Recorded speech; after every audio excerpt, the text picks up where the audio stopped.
He didn't shoot me. He didn't threaten me. He didn't even raise his voice. He just smiled. And then, quietly, he took everything. If you've ever loved someone who cost you everything, stay with me, because this story is gonna hit different. Like and subscribe if you're new. Stories like this drop every week. My name is Daniel Briggs, and I need you to understand something before I start. I'm not a complicated man. I'm a construction foreman from a small town in western Pennsylvania.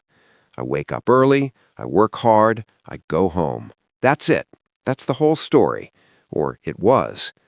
The night I met Claire Hargrove, I wasn't even supposed to be there. I'd been on a job site 40 minutes east, a new warehouse build outside Dawson Creek. 14-hour shift, my back ached, my hands were cracked from the cold. I just wanted coffee and silence. What I found was her. She wasn't from here, that much was obvious.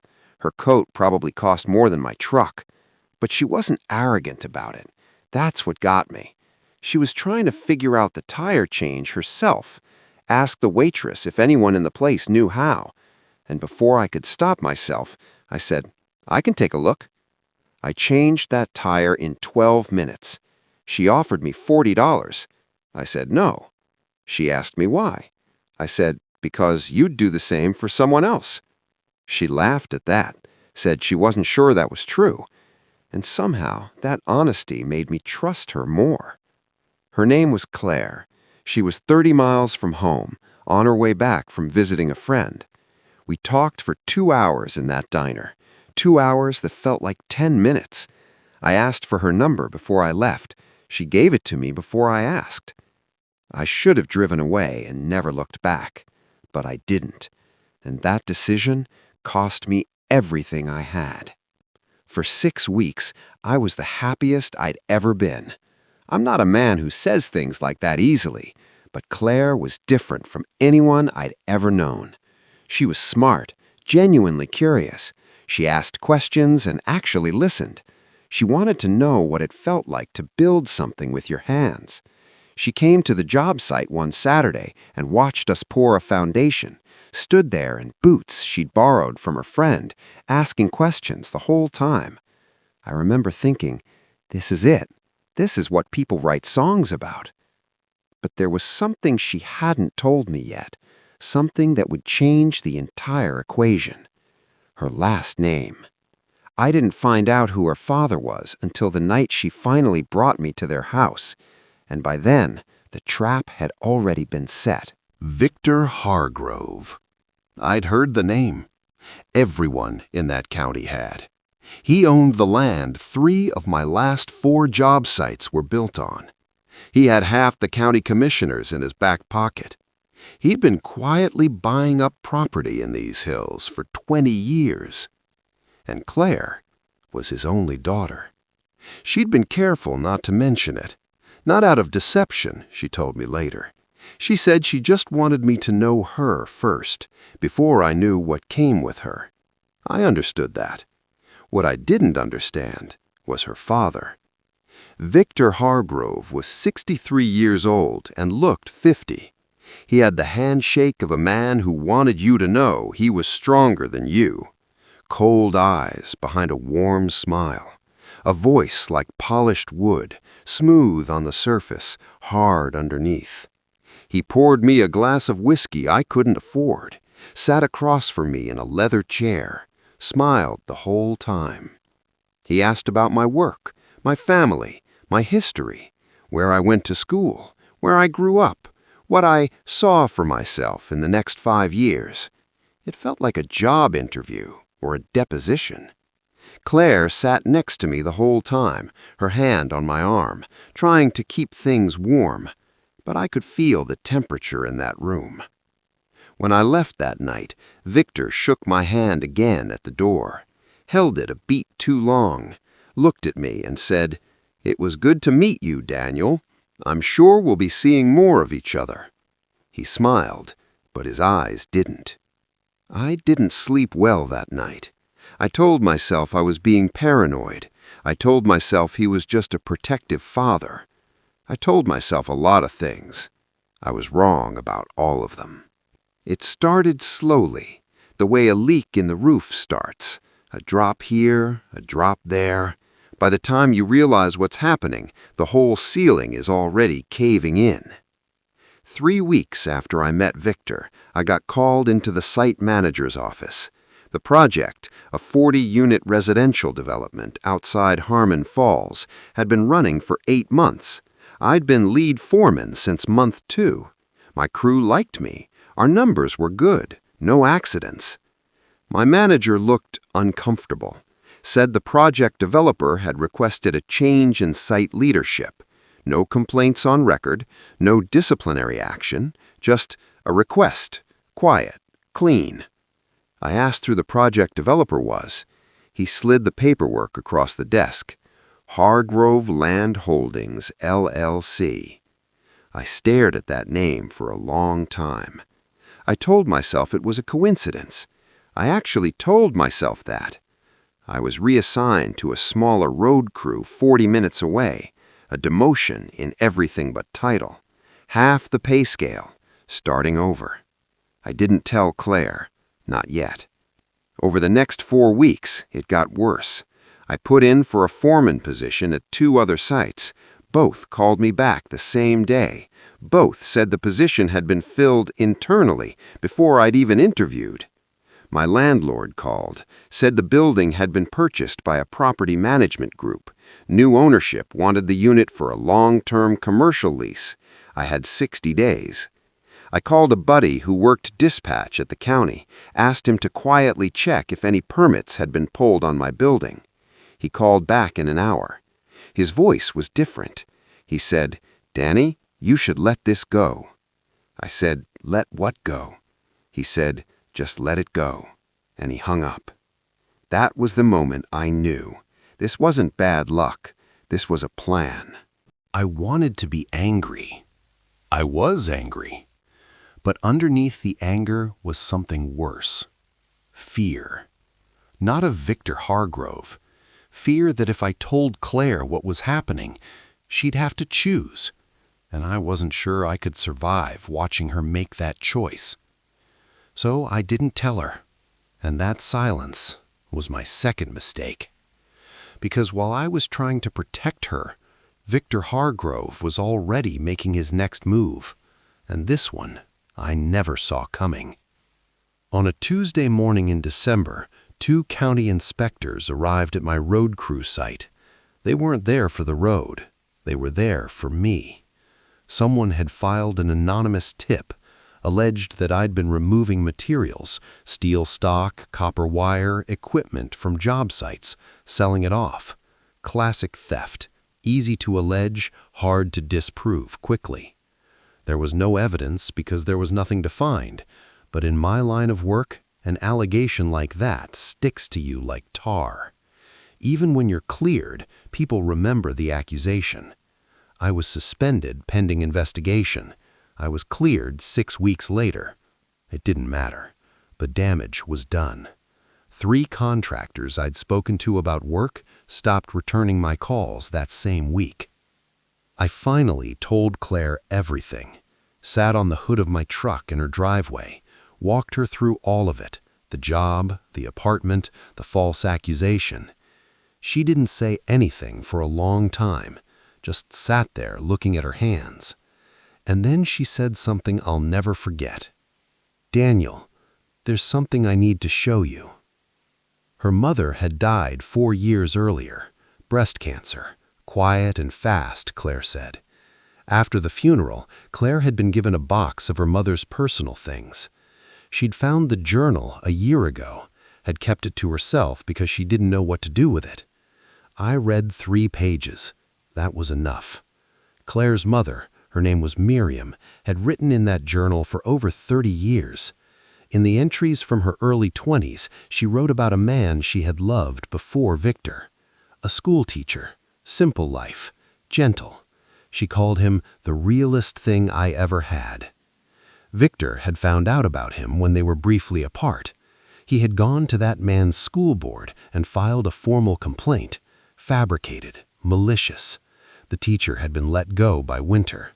His name followed him. He left the state. Miriam wrote, "Victor never raised his voice. He never had to. He just made things disappear."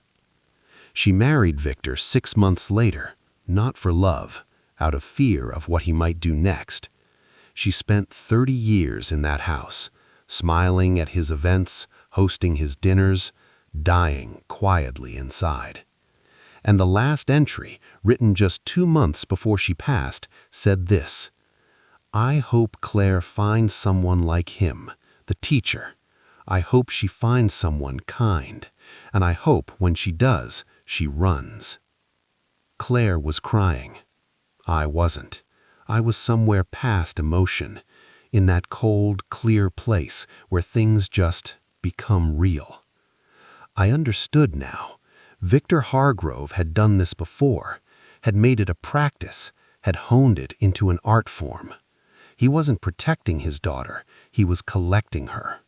The same way he collected land and leverage and silence. He wasn't trying to scare me away. He was trying to erase me. Victor called me the next morning. Said he thought it was time we spoke directly, man to man.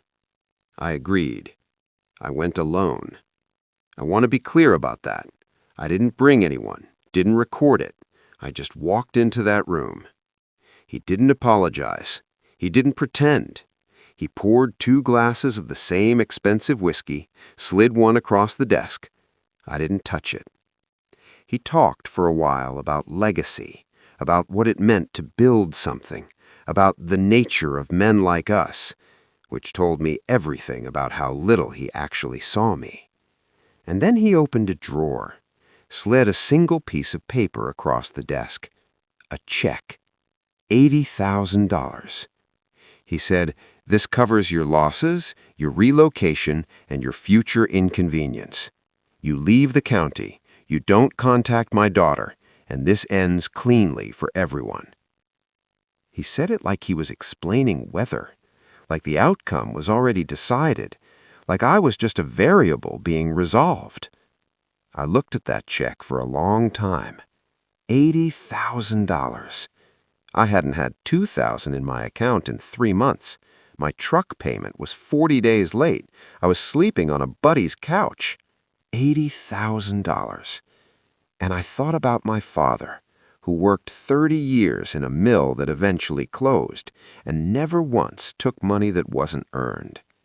Who told me once, "A man who sells his dignity for convenience never gets it back."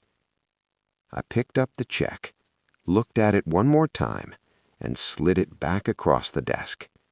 I said, "I'm not leaving because you paid me. I'm not staying because I can't be bought. But I want you to know something, Victor. I read her journal. I know what you did to the teacher. I know what you made Miriam into. And I know you're going to die one day in a house full of things you own and not a single person who loves you. Keep your money. You need it more than I do." He didn't flinch. Not even a little. He just picked up the check and put it back in the drawer and said, "Goodbye, Daniel." I walked out, and I didn't look back. But walking away from Victor was the easy part, because Claire was waiting outside, and what she asked me broke my heart in a way her father never could. She asked me what happened inside. I told her. All of it. The check, what I said, how he looked. She listened without blinking, and then she said the thing I was afraid she would say. "Stay, please. I'll fight him. We can fight him together." And I wanted to say yes. God, I wanted to say yes. But I stood there in that cold air, and I thought about Miriam, about 30 years in a beautiful house that really was just a very comfortable cage, about a woman who loved a gentle man and then spent her whole life mourning him quietly, about a journal no one was supposed to find. And I thought, if I stay, if I fight Victor on his ground, with his money, in his county, against his connections, I might win the battle. but I'd lose something else. Something I couldn't name exactly. The part of me that hadn't been broken yet. And worse, I thought about Claire, about what staying would do to her. Victor wouldn't stop. He'd just shift his pressure. He'd find ways to make her life small, to make her choose over and over, until choosing felt like breathing, automatic, exhausting, and impossible to stop. She deserved better than a war, and I wasn't sure I could give her peace. I took her face in my hands, looked at her for a long time, long enough to remember everything. And I said, "You are the best thing that happened to me in a long time, and you deserve a love that doesn't cost you a war. I can't be that right now, and I don't think this place is where I find out if I ever can be." She said, "That's not your choice to make for me." And she was right. But I made it anyway, because sometimes love means protecting someone from the fight they're willing to lose for you. I kissed her forehead, got in my truck, and drove. I landed work in Ohio. Nothing glamorous. Road repair crew, then a small commercial build in a town called Blevins. Slow start, new faces, new routines. I thought about Claire every day for the first month, every day for the second month too, but differently. By the third month, I'd started to remember who I was before all of it, before the job losses, the accusations, the check, before Victor Hargrove decided I wasn't worth keeping in the world. I ate at a diner sometimes, not the same one, different state, different county, different name above the door. But the coffee was the same temperature, and the booths had the same worn edges. And sometimes I'd sit there and think, this is where it started. A diner, a flat tire, a woman in a wool coat. On a Thursday night in March, my phone buzzed on the table in front of me. Her name, Claire. I stared at it for the entire time it rang. 8 seconds, 9, 10, and then it stopped. I sat there for a long time after that, coffee going cold, hands flat on the table. She didn't leave a message. I didn't call back.